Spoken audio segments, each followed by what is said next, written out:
कभी सोचा है कि एक ऐसा कानून जो आधी आबादी को सशक्त बनाने के लिए लाया गया, वही कानून देश के पॉलिटिकल मैप को हमेशा हमेशा के लिए बदल सकता है? ये कहानी सिर्फ एक वादे की नहीं है, बल्कि उस बड़ी राजनीतिक खींचतान की है जो भारत का भविष्य तय करने जा रही है। हम बात कर रहे हैं ऐतिहासिक नारी शक्ति वंदन अधिनियम की।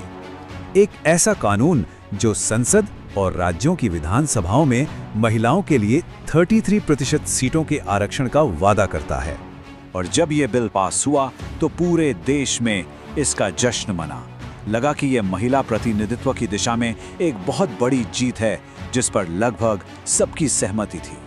तो सवाल ये उठता है कि अगर सब कुछ इतना अच्छा था, तो इसी वादे ने भारत के उत्तर और दक्षिण के बीच एक जबरदस्त राजनीतिक लड़ाई कैसे शुरू कर दी? चलिए इसी को समझते हैं। एक तरफ एम्पावरमेंट का वादा है, तो दूसरी तरफ सत्ता के संतुलन का गहरा डर। देखिए, ये महिला आरक्षण का कानून तुरंत लागू नहीं होने वाला। यहीं पर एक पेंच है। असल में इसके साथ दो बड़ी शर्तें जुड़ी हुई हैं। पहली शर्त कि देश में एक जनगणना पूरी होनी चाहिए, और दूसरी कि जनगणना के बाद परिसीमन होगा। और इन्हीं दो शर्तों की वजह से ये सीधा साधा दिखने वाला वादा बेहद पेचीदा बन गया है। तो ये परिसीमन आखिर है क्या? देखिए, इसे आसान भाषा में समझते हैं। इसका सीधा सा मतलब है कि हर वोट की कीमत मतलब वेट लगभग बराबर होनी चाहिए। अब जैसे जैसे किसी इलाके की आबादी घटती बढ़ती है, तो वहां की सीटों की बाउंड्री को भी उसी हिसाब से एडजस्ट किया जाता है। बस यही है परिसीमन। और यहीं से शुरू होती है असली बहस टाइमलाइन की। 2029 या 2034। सरकार चाहती है कि ये काम जल्दी से जल्दी हो, लेकिन कौन सी जनगणना के डेटा का इस्तेमाल हो, इसी बात पर पूरा खेल टिका है और इसके नतीजे बहुत बड़े होने वाले हैं।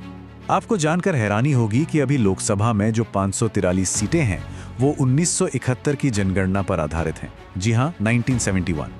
तो सिस्टम को अपडेट करने की जरूरत तो है, लेकिन इसे कैसे अपडेट किया जाएगा, यही झगड़े की असली जड़ है। और प्लान ये है कि सीटों को बढ़ाकर 850 से भी ज्यादा कर दिया जाए। तो अब दो प्लान सामने हैं। सरकार का प्लान ए है 2029। वो कहती है कि 2011 की जनगणना का डेटा इस्तेमाल करते हैं, जल्दी से परिसीमन पूरा करते हैं और 2029 के चुनाव में महिलाओं को आरक्षण दे देते हैं। वहीं विपक्ष कहता है, नहीं, नई जनगणना का इंतजार करो जो 2021 के बाद होनी है। हाँ, इसमें देर लगेगी और आरक्षण 2034 तक लागू हो पाएगा, लेकिन यही सही तरीका है। और अब हम आते हैं इस पूरे संघर्ष के केंद्र में। मुद्दा है जनसंख्या। यही वो एक चीज है जो इस पूरी बहस की दिशा तय कर रही है, और जिसकी वजह से सीटों का एक बहुत बड़ा फेरबदल होने वाला है। तो हुआ यूं कि 1971 के बाद जो दक्षिणी राज्य थे, उन्होंने तो पॉपुलेशन कंट्रोल की पॉलिसीज को बहुत अच्छे से लागू किया। नतीजा, वहां आबादी की ग्रोथ धीमी रही। लेकिन दूसरी तरफ उत्तर भारत के राज्य जैसे उत्तर प्रदेश, बिहार, राजस्थान, वहां की आबादी बहुत तेजी से बढ़ी। और इसका सीधा नतीजा क्या होगा? अगर नई जनसंख्या के आधार पर सीटें तय हुई, तो संसद में राजनीतिक शक्ति पूरी तरह से उत्तर भारत की तरफ झुक जाएगी। आप देखिए, उत्तर प्रदेश की सीटें 80 से बढ़कर करीब 140 हो सकती हैं, बिहार की 40 से 73, जबकि तमिलनाडु को सिर्फ 10 सीटों का फायदा होगा। तो अब देखते हैं कि इस पूरी तस्वीर को दक्षिण भारत के राज्य किस नज़र से देख रहे हैं। उनके लिए ये सिर्फ सीटों का गणित नहीं, बल्कि एक तरह से नाइंसाफी है। दक्षिण के नेताओं का यही कहना है, वो महसूस करते हैं कि उन्होंने जो जिम्मेदारी से काम किया, अपनी जनसंख्या को कंट्रोल किया, अब उसी की उन्हें सजा मिल रही है। उन्हें डर है कि इस बदलाव के बाद दिल्ली में यानी केंद्र सरकार में उनकी आवाज और कमजोर हो जाएगी। इस डर को कम करने के लिए सरकार ने मौखिक आश्वासन तो दिया है कि दक्षिण की सीटों का प्रतिशत कम नहीं होने देंगे, लेकिन यहाँ एक भरोसे की कमी है। दक्षिणी राज्य कहते हैं कि हमें जुबानी वादे नहीं, बल्कि एक लिखित कानूनी गारंटी चाहिए। ठीक वैसी ही मांग जैसी किसान बिल के विरोध के समय की गई थी। चलिए अब कहानी में एक और एंगल देखते हैं, विपक्ष का। विपक्ष को इस पूरी कवायद में एक गहरी राजनीतिक साजिश नजर आती है। विपक्ष का मुख्य आरोप ये है कि ये सब एक सोची समझी चाल है। जैसा कि अखिलेश यादव ने कहा, ये महिला आरक्षण के नाम पर पिछड़े वर्गों के हक को किनारे करने की एक साजिश हो सकती है।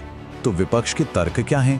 पहला, 2011 के डेटा को इस्तेमाल करके सरकार जातिगत जनगणना से बच रही है। अगर जातिगत जनगणना होती है तो ओबीसी आबादी का सही आंकड़ा सामने आएगा। और उनके लिए आरक्षण बढ़ाने की मांग उठेगी।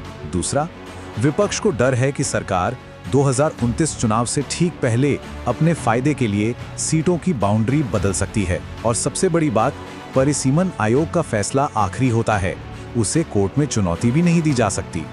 तो सवाल ये है कि इतना बड़ा संवैधानिक बदलाव करने के लिए असल में करना क्या होगा, इसकी प्रक्रिया क्या है?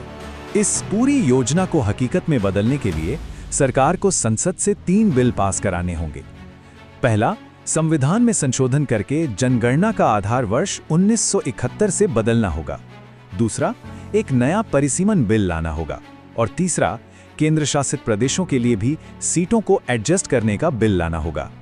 तो कुल मिलाकर कहानी क्या बनती है? देखिए, 3 अलग-अलग पक्ष हैं और तीनों के अपने तर्क। सरकार कहती है महिलाओं को अधिकार अभी देना है, 2029 की समय सीमा जरूरी है। दक्षिणी राज्य कह रहे हैं भाई हमने पॉपुलेशन कंट्रोल किया तो इसकी सजा क्यों, हमारा रिप्रेजेंटेशन कम हो जाएगा।